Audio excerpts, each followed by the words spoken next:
it's not my fault.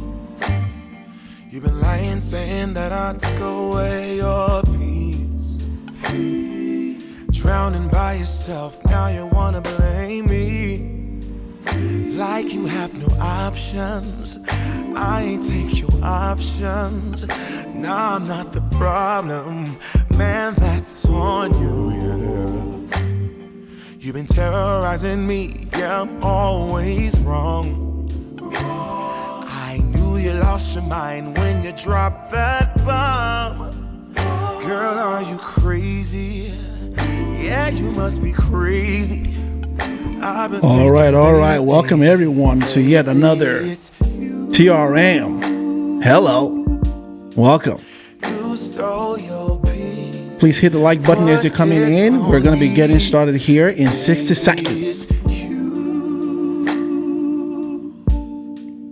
Lie like a ride, but take your stuff back. Baby, it's you.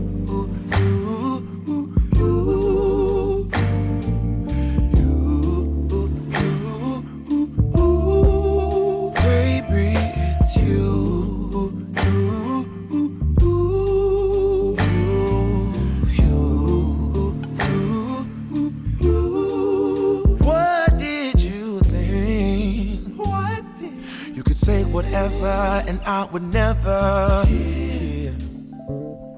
You've been flexing everywhere. Girl, look in the mirror. Man, you so dirty. Yeah, you look so dirty. You were never worthy. Lately, it's you. All right. Welcome everyone. It's great to see you all. Put it on me. But baby, it's happy Thanksgiving in advance to everyone here in the United States. Like a ride, but take and everyone watching me outside the United States. Happy holiday season.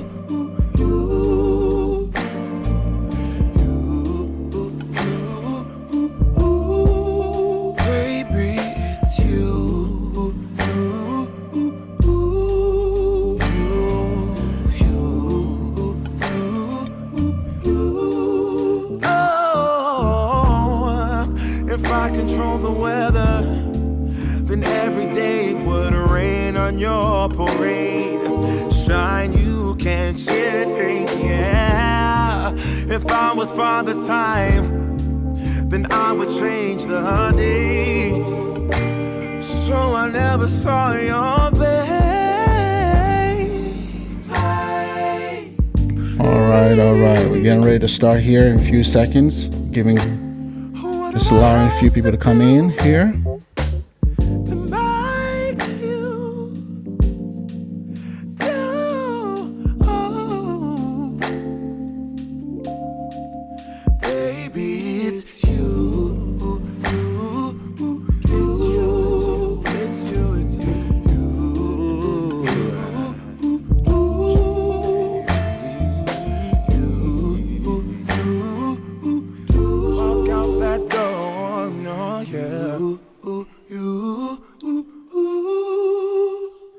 All right, everyone. Thank you all for joining me today. I am your man, CJ, and I am excited to bring you guys this topic. This is a great topic that we're going to be having today.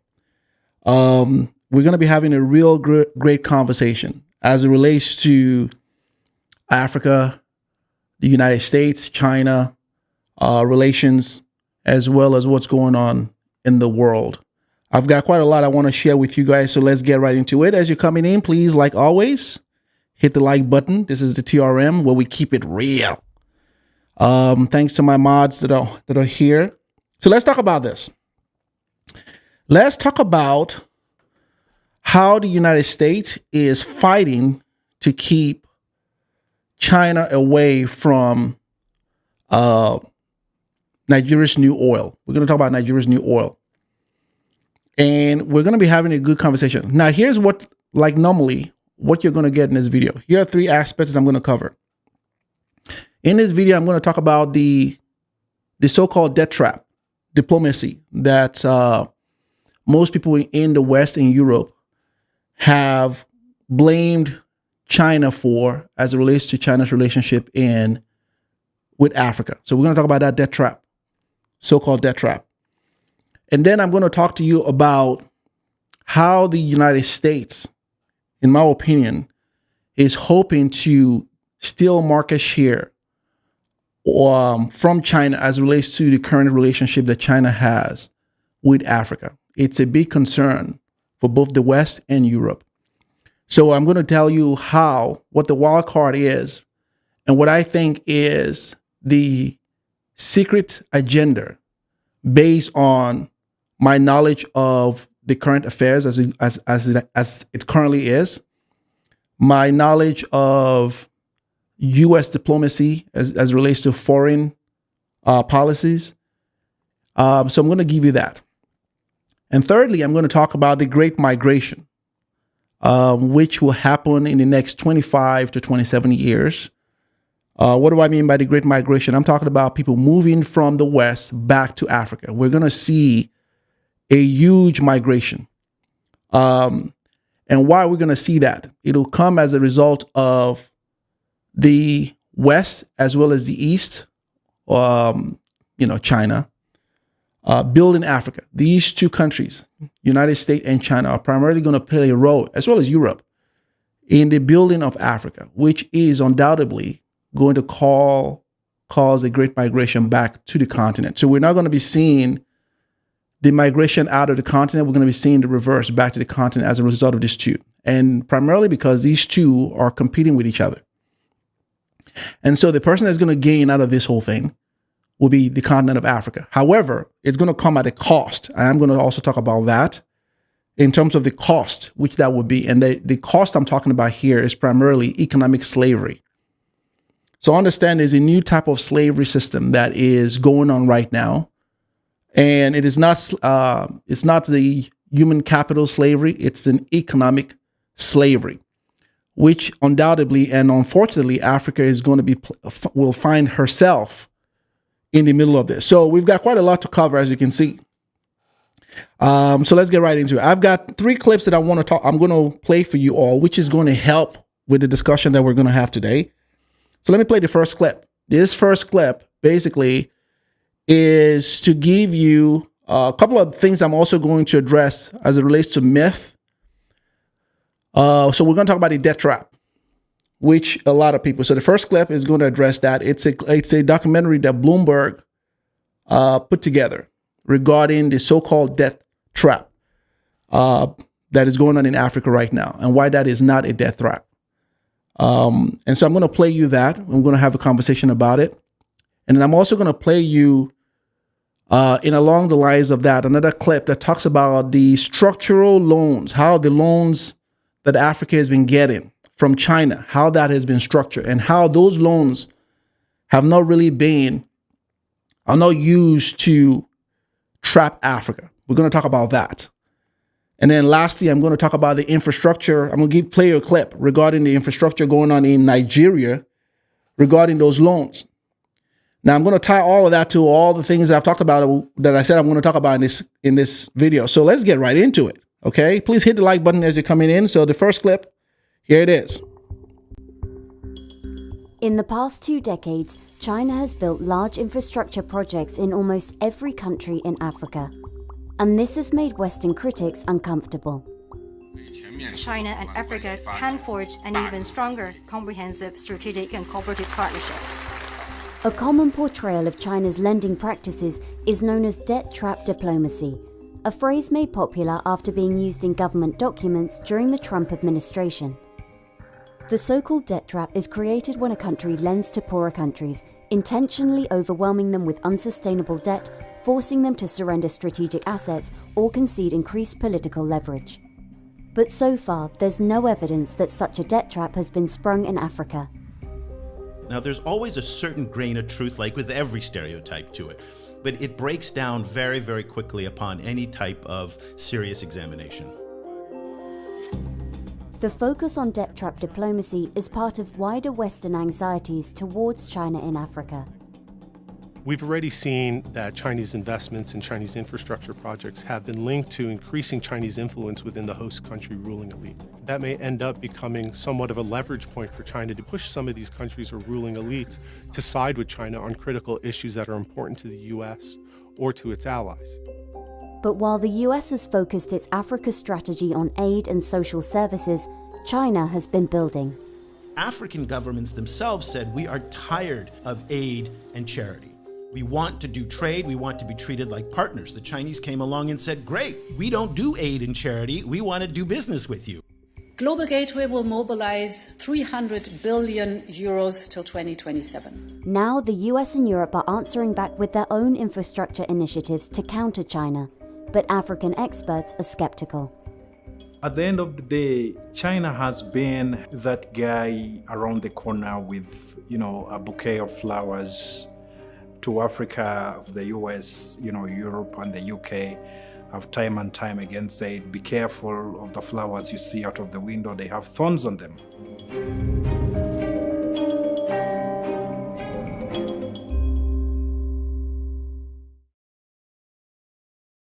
Oh, all right. So let's talk about that. All right. So I wanted to set the stage with that clip, because that is going to give you an idea of what I'm talking about in this video. So we're going to talk about the agenda that's going on between these two, and as it relates to the scramble for, in this case, Nigeria, and why that is. So understand that the influence of China in Nigeria, as well as in Africa, is giving the West and Europe a lot of anxiety. And the reason why is because there's a new alliance and partnership being formed. There is a new confidence that is being built, a new relationship that has been built. And the West, largely the United States, is seeing their influence in these areas really dwindle. And in order not to lose to China, who's now obviously becoming larger and more stronger as it relates to relationship, as it relates to economically and many things like that, the U.S. is now deploying a new strategy to combat that. Now, one of the ways they're doing that, especially with this new administration, is with the Build Back Better World, the B3W initiative, which the Biden administration has put forth. And also the England also has put forth what's called the New Clean Green Initiative. So these two initiatives from the West, with what Europe is putting forth to combat what's going on in China, are an attempt to steal some of this market share, or at least gain back some of the trust they've lost. I am going to tell you that with the Build Back Better World initiative, the B3W, that the United States is putting forth, a lot of it has to do with infrastructural initiative. So that's a way to combat the projects China is doing in these countries. In that also are other initiatives that have to do with, climate change and a couple of other things. Now, that's what you've learned, and that's what we know so far. However, here's what I'm going to tell you. I am going to tell you that while that is all well and good, I don't think the U.S. believes that they are going to be able to gain the trust of Africa from China. China has been at it for 2 decades now, almost 20 years. They've been at this whole project initiative with Africa. So a lot of African countries have really bought into China and the relationship that China has really built over the years with Africa. One of which, that relationship has come with a let's work together as partners. So that has been a great thing compared to what the West has normally done, which is more of like an aid. So the West has dealt with Africa in terms of you're a charity case. Let's give you aid. We're not really going to take you seriously. Let's just give you aid because that's what we do. The whole white savior complex that we all know. China, on the other hand, talking about how they built the relationship and how they've really won the relationship with Africa. China, on the other hand, came in as, listen, we used to be like you guys a long time ago. Most of us know that even while China has been around for thousands of years, it wasn't up until just, as I mentioned in my previous video, about 30 years or so that China really began to develop their country. So back in the 1970s, China was really poor. China in the 1970s was exactly where Africa is today. So China understands that they were once there. So they know and they can relate to that. Not to mention a lot of Chinese citizens are in Africa, so they share a lot of commonality. And so China comes into that relationship and say, hey, listen, we used to be where you are.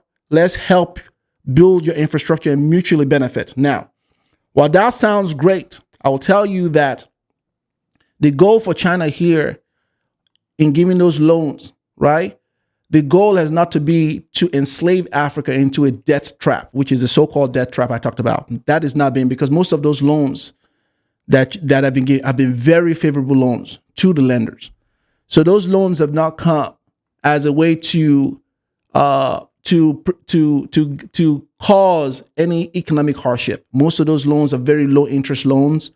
They structure in three parts: commercial loans, very basic loans. So those loans have been anywhere from 3%, very, very low interest loans, because again, the goal from what we've seen isn't to entrap Africa into an economic snare.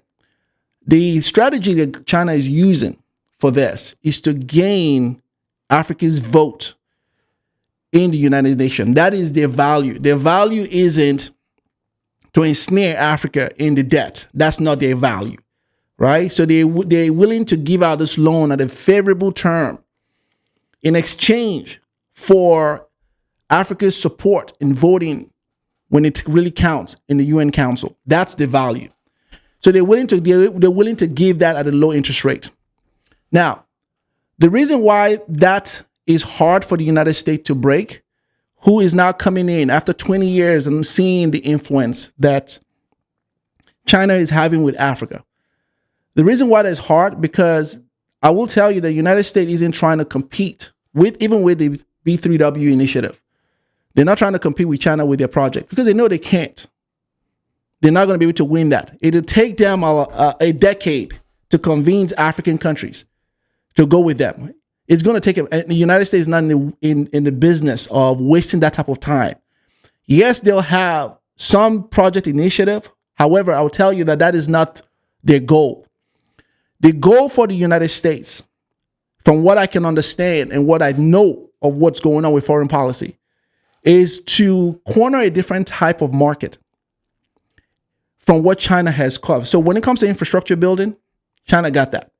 I think it'll be hard for the US to first convince African countries to go with them. That would be one.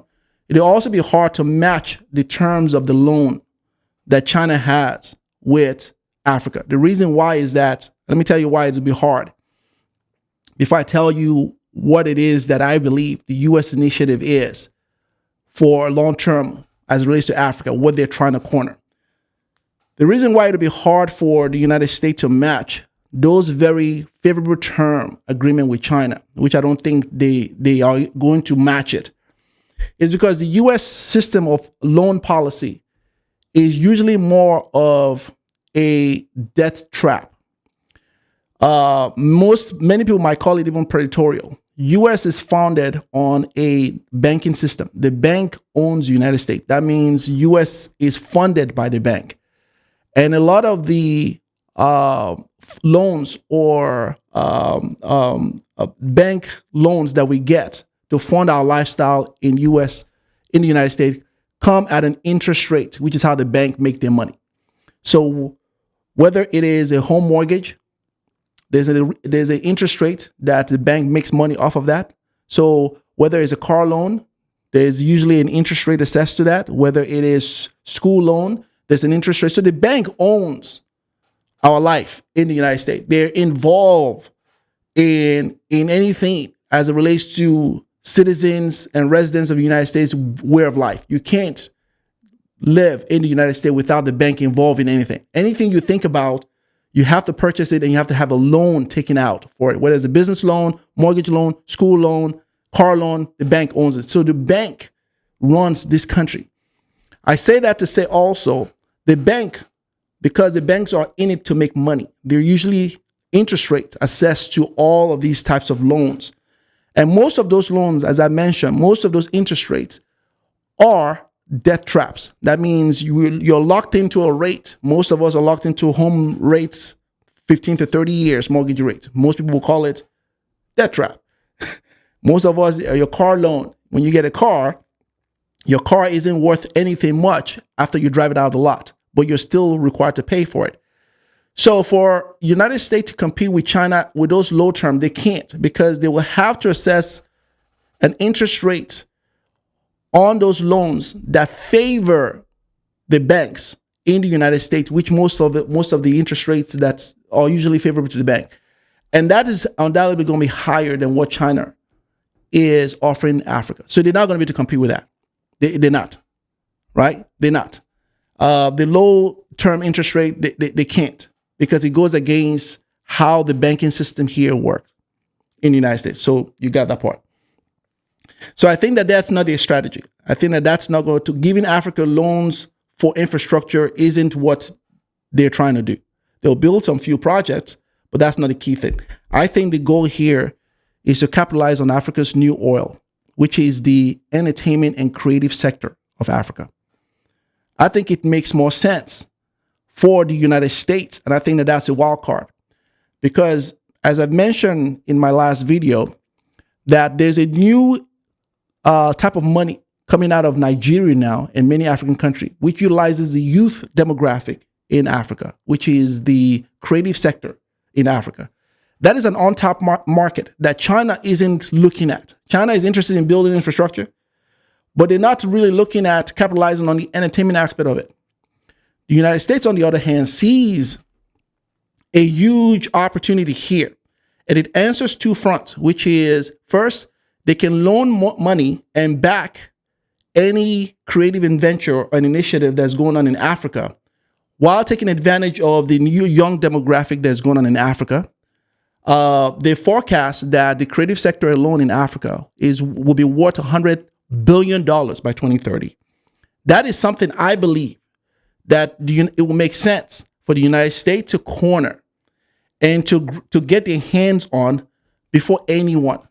Now, the reason why I say that this is also a debt trap for Africa, and especially for Nigeria, is that this will come at a cost.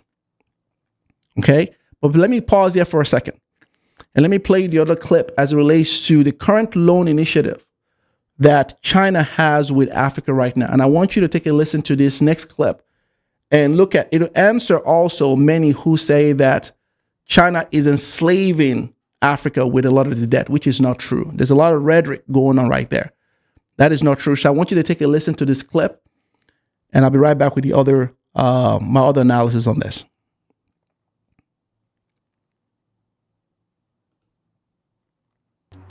But there are noticeable differences between Chinese financing and how the West lends, historically with low interest rates and flexible terms.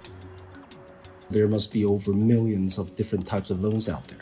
But if you were to take an eagle's eye view of the different kinds of loans involving Chinese lenders, then you can broadly categorize them into three different types. The loans fall into three categories: zero interest loans offered as aid, concessional loans which have a lower interest rate often intended for large infrastructure projects, and the most common, commercial loans with higher interest rates in line with what you would get from a typical private bank. One of the very interesting trends that we see when researchers discuss Chinese loans is that there is a tendency to bunch all three together. Well, the very first question you should ask yourself whenever you see something like that is, well, are they comparing apples to oranges? Because if you're comparing commercial loans to something available from the World Bank or one of its different agencies, then you're not really comparing like for like. And the fact of the matter is this, and I hope the borrowers out there are listening, 95%, if not 99% of the loan agreement are there in favor of the lenders, no matter who you deal with. This is because by the time you sign that loan agreement and you get the money, you'll have the money in your hands, and the only thing the bank will have is a piece of paper. That is why the loan agreements are in their favor. In one report which analysed 100 Chinese contracts, it revealed that the loans are structured to give an advantage over other creditors and allows action to be taken if the borrower acts contrary to the interests of a People's Republic of China entity. There are also unusual clauses that shroud agreements in secrecy.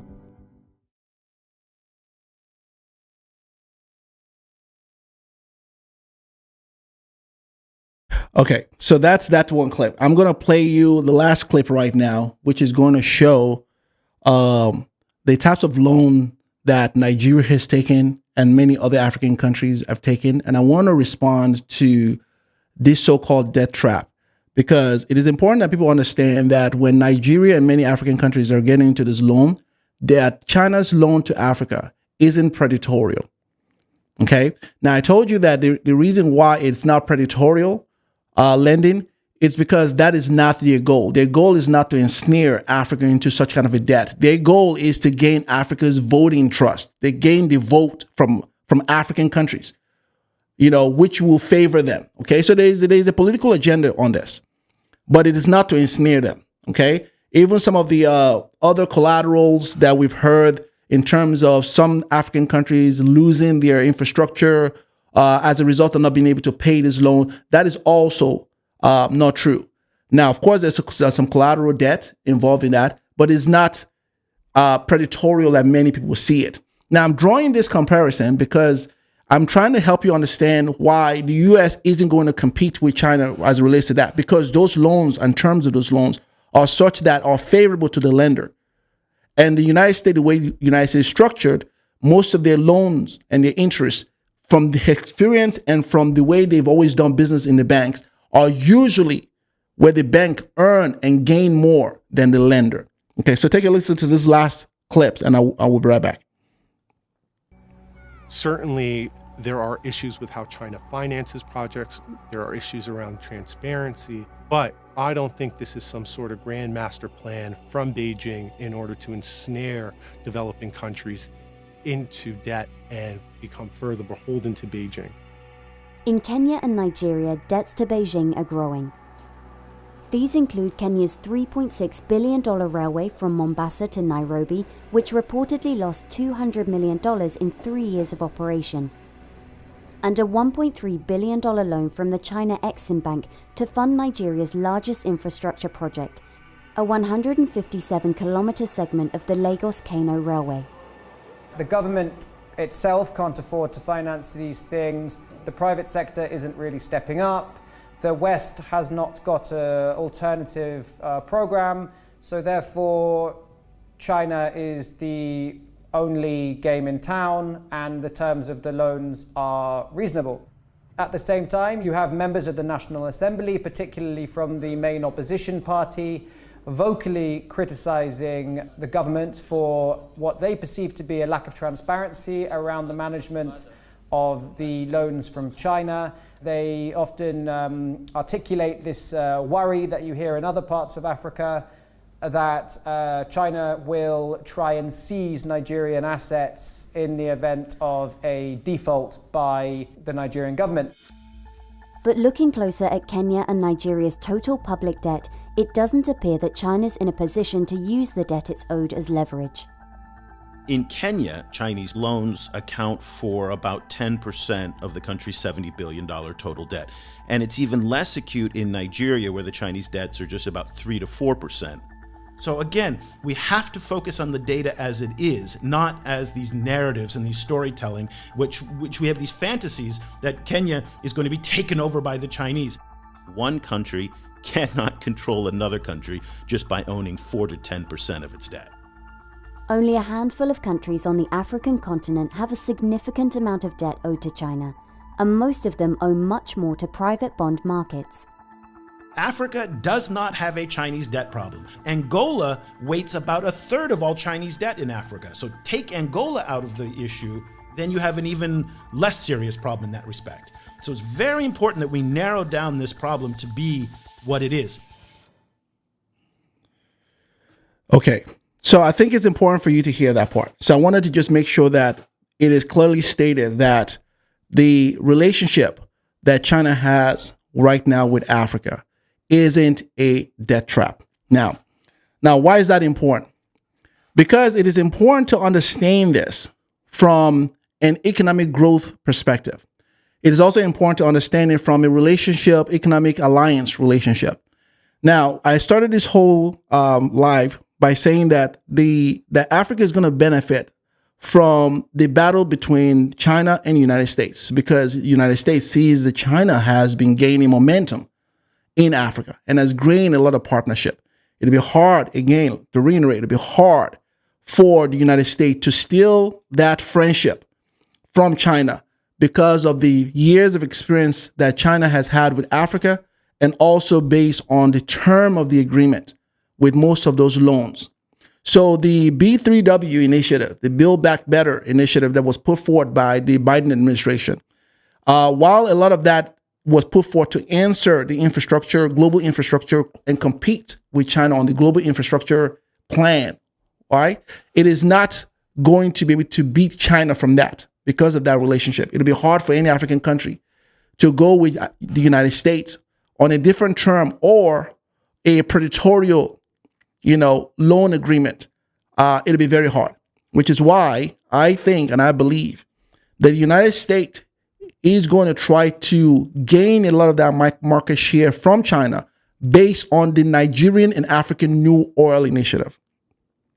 This is the part that is the wild card that's going on. So the creative sector in Nigeria, we'll use Nigeria for a while, we'll use Nigeria right now, has gained so much traction within a short period of time. Most people are minimizing this because they don't understand this, right? It has become $100+ billion, and that is on a conservative projection by 2030. That is projected to be more than $100 billion by 2030. It is on a conservative, and that is just Nigeria alone. Not to mention South Africa, not to mention possible Ghana, not to mention many other African countries who are now building this. So that is one key part of it. And I believe that the United States sees this as a future, sees this trend even rising more. It fits right into the U.S. culture, which is the U.S. is heavily involved in entertainment. The U.S. is heavily involved in, when it comes to creativity, the U.S. is heavily involved in this. I think the United States, from my understanding and from what I see as a strategy, is going to try to corner that market. It is going to build a relationship, the sort of what we saw with China as it relates to the projects going on over there. It's going to corner that market as it relates to that. So we're going to see venture capitalists invest in a lot of the creative sector. We're going to see the banks in the United States invest in a lot of the entertainment industry in Africa. We're going to see U.S. companies, as we're seeing right now, backed by the United States government, really taking a full front role with gaining that market share. That's how I think they're going to try to get that market. Now, is this a good thing for Africa? That is the question. I mentioned earlier on that it's going to be a togging, right? Where China is pulling Africa one direction, the West and and Europe pulling Africa in the next direction. Africa is in the middle of this. Now, I talked about economic slavery. While that looks great on the onset, it is also bad for Africa. Why is it bad for Africa? Right now, Africa doesn't have a system of debt. Africa's economy isn't built on debt. Africa's economy isn't built on financial slavery. Most places in Africa, I'll use Nigeria for a second, if you don't have the money to purchase something, you don't get to own it. Most products, most commodities in Africa, you're not tied into a 15, 30 year, right, payment plan on that. It's not in their mortgage practices. You won't find it in the mortgage practices. The most you'll get, especially in Nigeria, if you want to buy a house, you have to come up with 80% of the total value of the house. You might be given a year or two to pay it off. So you're not tied into that type of debt trap. Same thing with the car loan system. So you don't have that type of thing going on.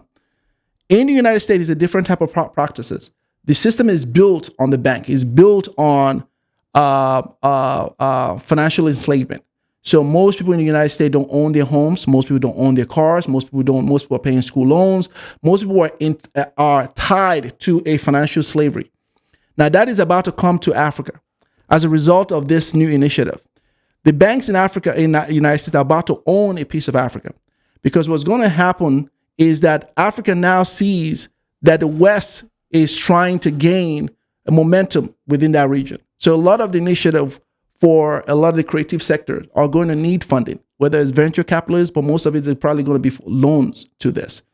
That is how the US is going to, for lack of a better word, ensnare Africa in the types of economic system that they're used to here. So Africa will be indebted to the United States for the loans they're going to get as a result of that. Now, this is bad because this is what you call the economic debt trap. This is what you call the debt trap, because Africa, on one hand, is going to benefit as it relates to infrastructure growth. Africa is also going to benefit as it relates to funding to a lot of their projects. However, the resources that Africa will be left with is not going to stay on the continent for at least the foreseeable future. This is what I think is the chess game that the U.S. is going to play. And this is how the U.S. is hoping to move into that market, even while the B3W initiative is, to me, I think is just a front for some of the some of this initiative. I think the real wild card is what is not said within the B3W initiative. I think England, also with their Clean Green Deal or a Clean Green Initiative, is going to follow suit with that. I think Europe is also going to follow suit to that. So Africa is going to benefit as it relates to the global eye on it, but it's going to lose in terms of the wealth being sucked out of that whole continent. That's what I think is going to happen. Now, I want to talk about quickly the Great Migration, because I think that this is important for people to understand what that looks like and what that will look like. In my last video, I talked about how the West has what's called an aging population. And with the aging population, we're seeing also it's a concern here as it relates to future money, future growth, future expansion. Countries like Africa don't have that problem. They are able to weather a lot of that because they have a young workforce, which is also a reason why I think that the West, again, we'll use the United States, is really trying to capitalize on our young market, because that is an ever-growing market for both Nigeria and Africa. Now, the Great Migration would happen, from my understanding and from what I think, from my calculation, at least 25, 27 years from now. What we're going to see is an influx of people going to the West like we've normally seen. However, after 2050, when we're going from 2050, 2060 and beyond, we're going to begin seeing people going back to Africa as a result of these two countries battling it out. As a result of these two countries funding a lot of the initiative in Africa, which will provide jobs opportunity, which will provide new career path, which will provide new incentive for many to go. So that is going to solve, as I mentioned in my last video, the immigration problem that we're seeing in Europe. It's going to solve the immigration crisis that we're seeing here in the West. It is also going to reduce the number of global emission, right? In terms of, when you move to other countries, it's going to serve a lot of the climate change situation, which the B3W really talks about. And I think that a lot of Africans are going to benefit. They're going to move back home as a result of this. We're going to see the moving away from the West back to Africa. I wish I can be here to see it, but I am 45 years old, and so I might not see it, but it is going to undoubtedly happen. It's going to be probably coined the Great Migration back to Africa. So many Africans from the whatever continent they come from, whatever part of the continent, I should say, are going to begin moving back. Now, is this a good thing? Or is this a bad thing? Now, depending on what side of the coin you're in, you might see it as, okay, it's a good thing because Africans get to go back home to build their countries or to build their continent. So you might think that. However, I've just talked about the economic slavery that is going to suck the life out of Africa as a result of these two countries battling it out. So these two countries taking, having Africa in the middle are going to suck it back a lot of the lives from that, a lot of the lives in that, on that continent, which for those going back, you may not have a lot to build off from your resources because a lot of those money is going out of your country. And so that's gonna be something interesting to see how Africa is able to take care of that. Because I will tell you that that's gonna be a major challenge for Africa. I don't think a lot of Africans today understand that as it relates to these two countries trying to gain attention from both of them, because Africa is just a pawn in this whole thing. Africa will need to be strategic in terms of who its relationship will be and what type of future it wants if it's going to really be able to stand against being used by these two forces. That's what I think is going to happen. Please hit the like button. Oh my goodness, hit the like button, people. Hit the like button. Let's go. Otherwise, I'm gonna have where's my Omonile? I'm gonna have my Omonile come and visit you if you don't hit the like button. Here's my hit the like button. Otherwise, this big old spider is gonna crawl into your eyes. Hit the like button. Come on, hit the like button. Okay. So do me a favor, hit the like button because the only way this video gets out there is making sure that the algorithm picks it up and all of that. So Nigeria's new oil, which is obviously what a lot of people are coining the creative aspects in Africa, the creative sector in Africa, which is the creative part, Afrobeat, Nollywood. These areas are a significant growth for the country. The country is going to benefit financially from this creative aspect. It has also been said when I believe his name, the United States Economic, what is his name? Let me find his name. His name is Ramin Tulu, who is the U.S. Assistant Secretary of Bureau of Economics and Business Affairs. When he made a couple of weeks ago, I think that most people missed what he was saying because he let the cat out of the bag by really talking about the growth of the entertainment industry in Africa. I think this is an aspect that U.S. is taking very seriously. I think it's smart.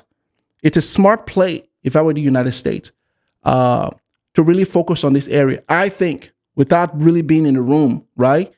I think this is the play for the United States in terms of that market.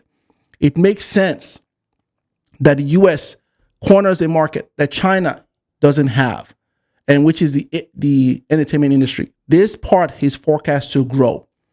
This part is forecast to really capture the attention, not to mention the 2.5 million jobs that this has been forecast to provide or to produce worldwide, both on the continent and outside of the continent. So that's a huge, major deal that I believe if I were the United States and I'm looking to combat China with this, that is a major aspect, smart for United States to invest in. And I think that's what they're doing. But I think that it's also going to come, as I mentioned earlier on, with that death trap and that snaring of Africa, which is basically the behavior that we've seen with the United States over the years. So the U.S. is not, they're in it to make money.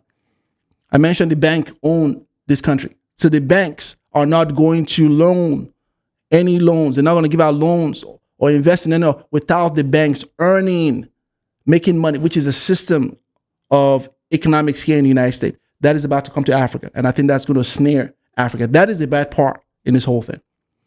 It's a checkmate, or it's a stalemate, I should say. Right? That is the bad part. And I can go on and tell you the horror behind this whole thing. I can go on and tell you what but I don't want to create a panic of this. I don't want to make it seem like, on one hand, Africa should not deal with the West. You're going to have to deal with the West because it benefits you. I don't want to make it seem like Africa should not deal with Asia, with China, because it benefits you. However, the terms of that agreement, it's where the strategy will really need to play out. The term in which Africa accepts those loans, the venture capitalism, the terms of that will be where the strategy will really need to play out. And unfortunately, it will rely on a lot of leadership in Africa, which Africa hasn't been known to have great leaders that would speak on its behalf or do things on its behalf. Many of that will have to be. I think China already got that part with the infrastructure. So a lot of those infrastructure, they go through the government sector for that. I think the U.S. would deal with the private sector as it relates to the funding of that initiative. And so depending on who it is or who is standing to communicate with that would speak volume to how well or how far deep into the rabbit's hole Africa would be with a lot of these things. Please hit the like button. Hit the like button, hit the like button, hit the like button. Hit the like button.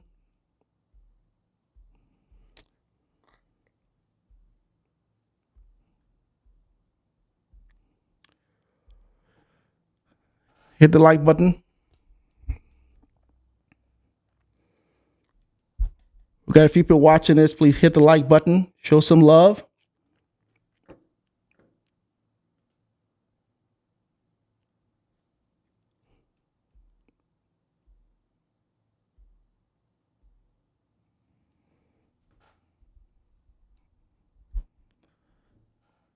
Thank you. Thank you. Hit the like button. Thank you for the love. I appreciate that.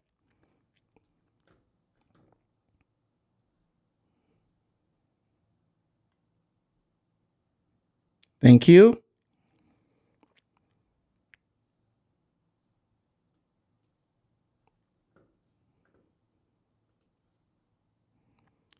Hit the like button. So to me, that is I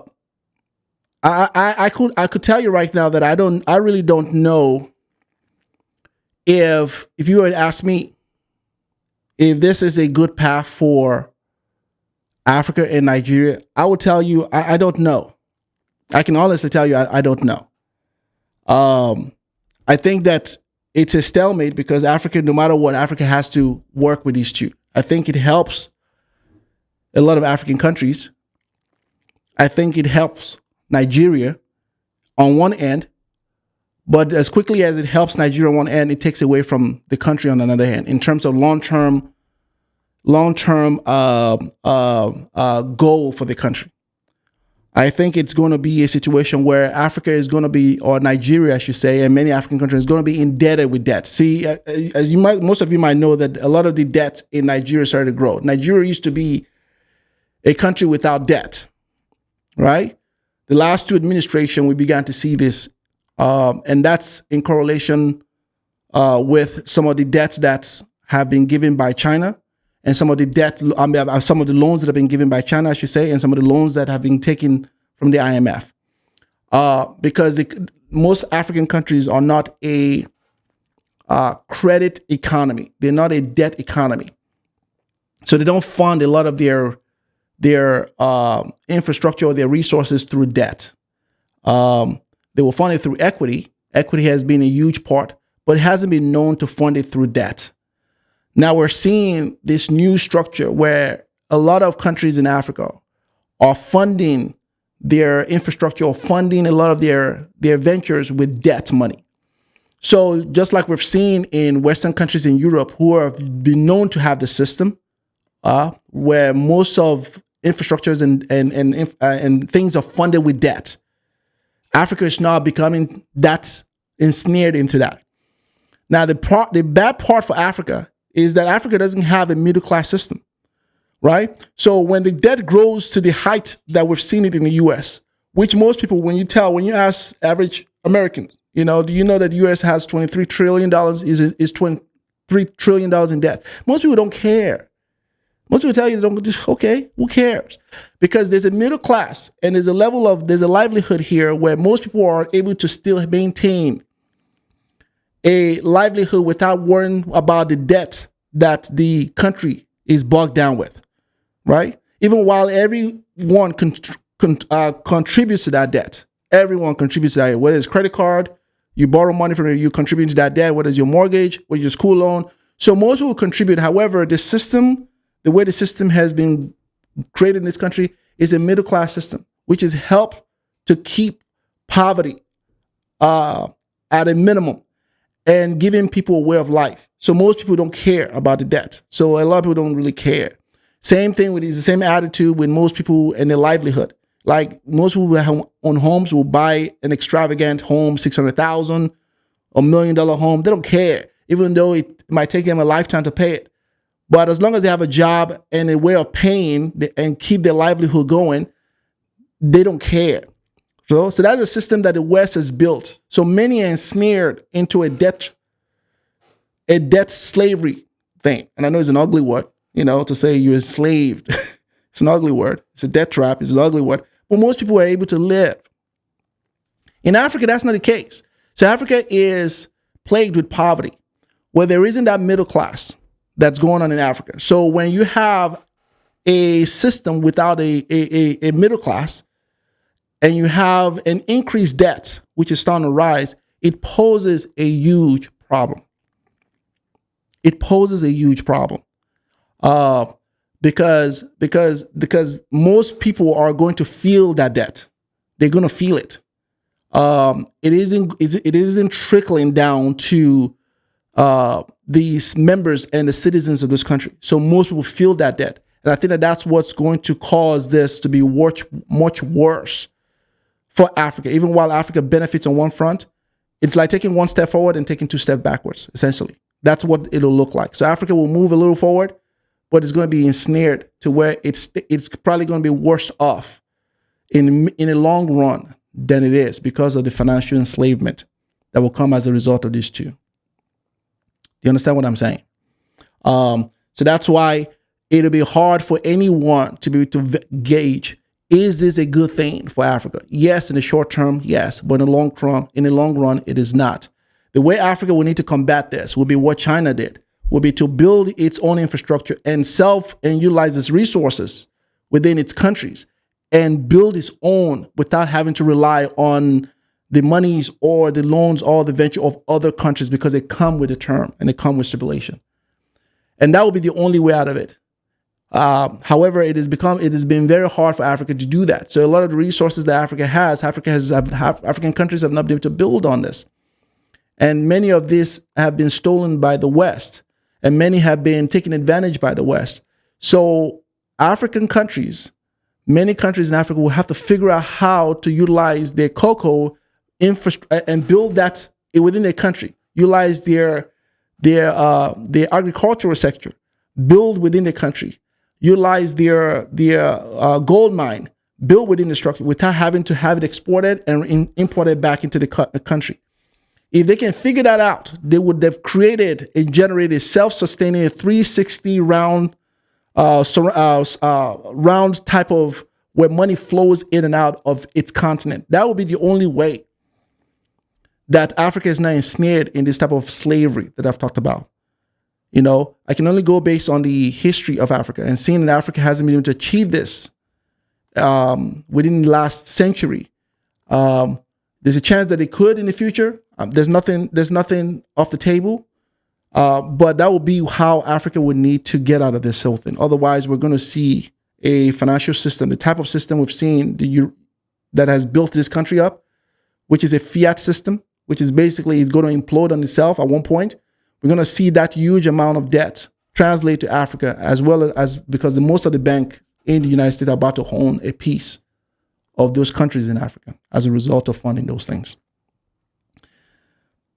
Let me see what you guys are saying on the chat here. Does this make sense? Right? Hopefully this is making sense to for a lot of you guys. Hopefully this is making sense.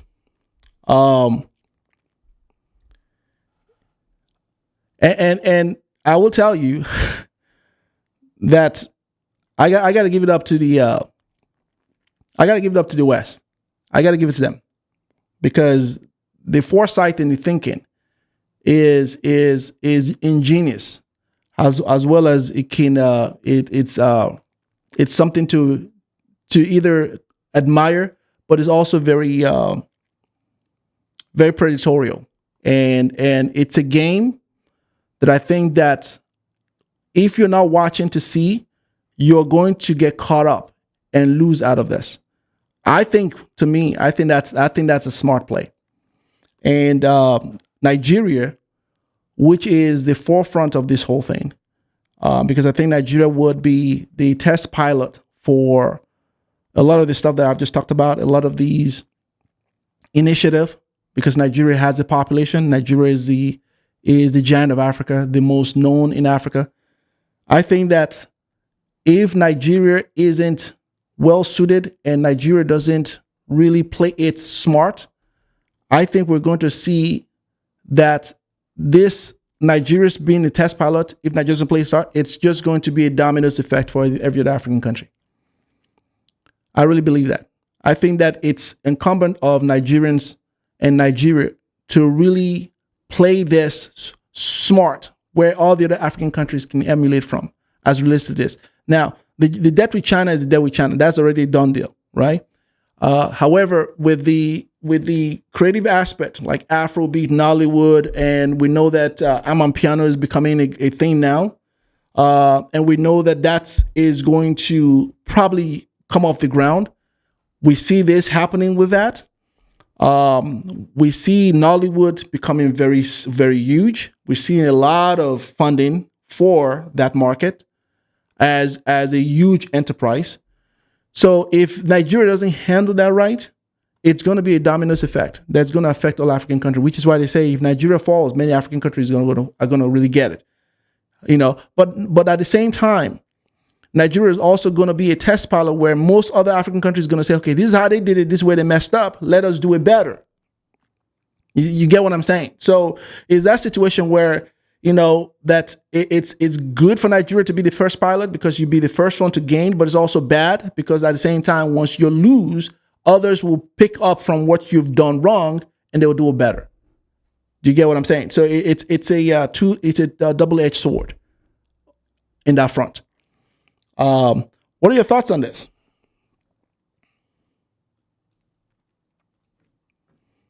What are your thoughts on this? Hit the like button, people.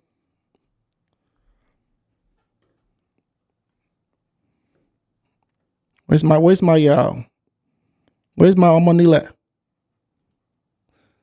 You guys like my little tarantula here, right? So if you don't hit the like button, he's going to come into your dream at night. It's going to ensnare you. It's going to come in and visit you at night, and come into your dream. So hit the like button so my land grabber here doesn't come in and snare you around. What are your thoughts on this?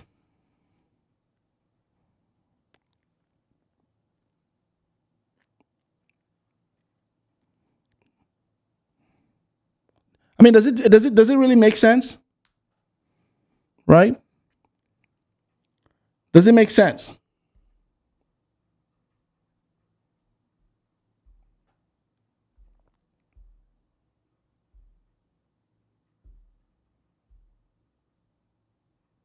You know what I'm saying? Hit the like button.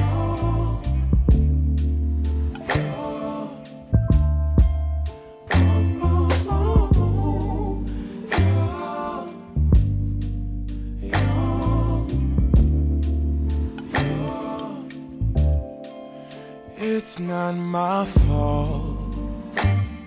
You've been lying, saying that I took away your peace. Drowning by yourself, now you wanna blame me. Like you have no options. I ain't take your options.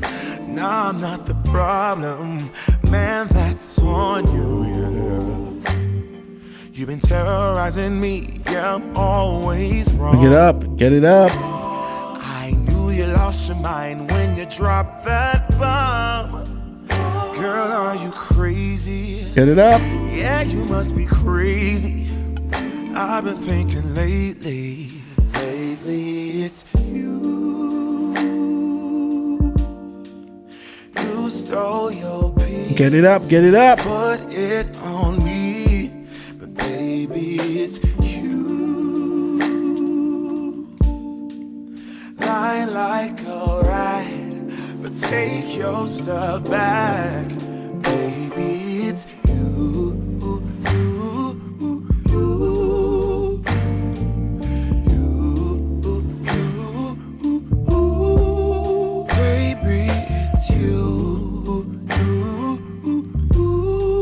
All right. So finally, before I close out of this video, I want to address the great migration that I talked about last. So that's the last part I want to talk about. There's a video that I'm going to do next week that we're beginning to see a lot of people take advantage of the African continent.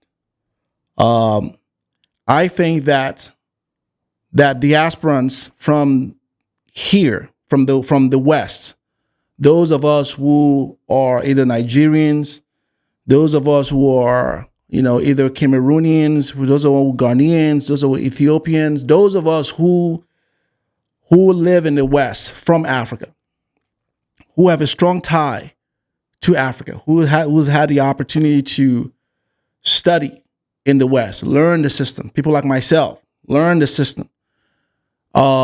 And migrate back are going to be the savior of that continent. I really think so. I think that will be the saving opportunity for Africa, because many who's had the opportunity to expose themselves or to be exposed to the dealings of Western and understand the way the mindset are going to be when they move back, are going to be the one to set things right. We're not going to get the type of revolution from the African leaders in Africa with the old stale mentality.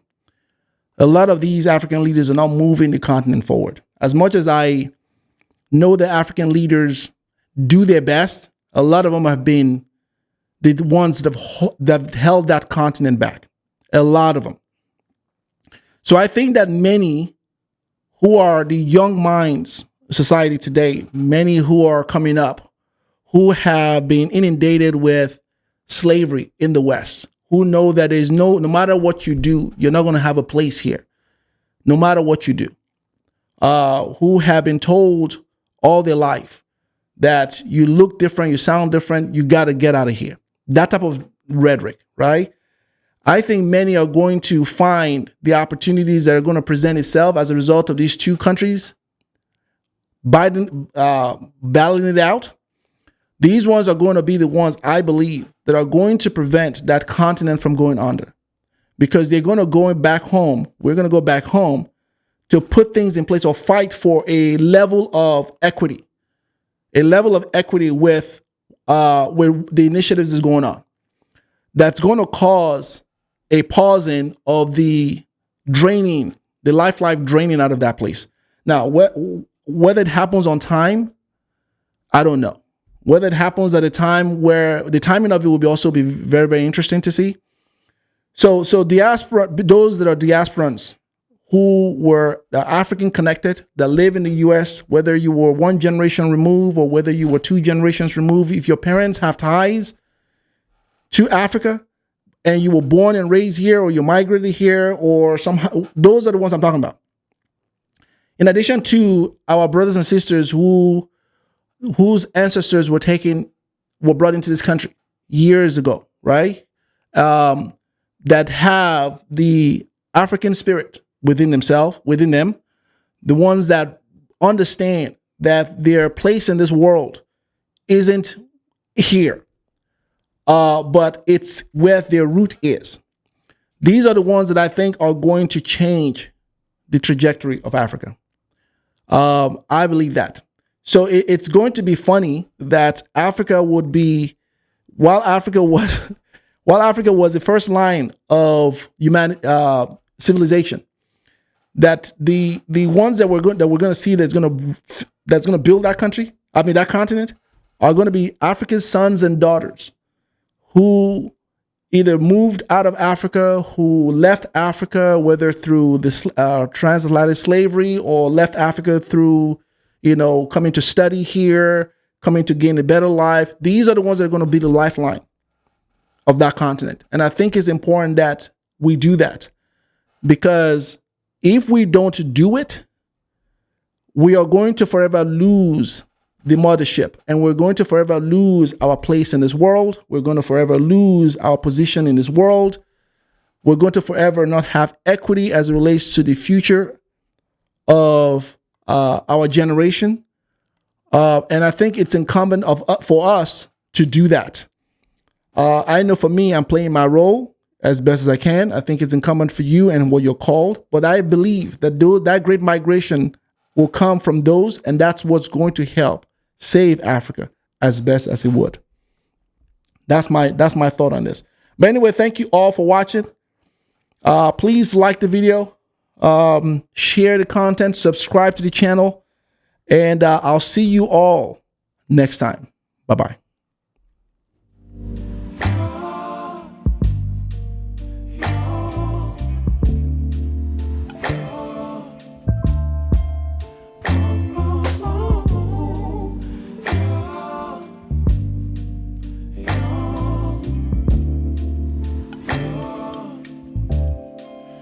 It's not my fault. You've been lying, saying that I took away your peace. Drowning by yourself, now you wanna blame me. Like you have no options. I ain't take your options.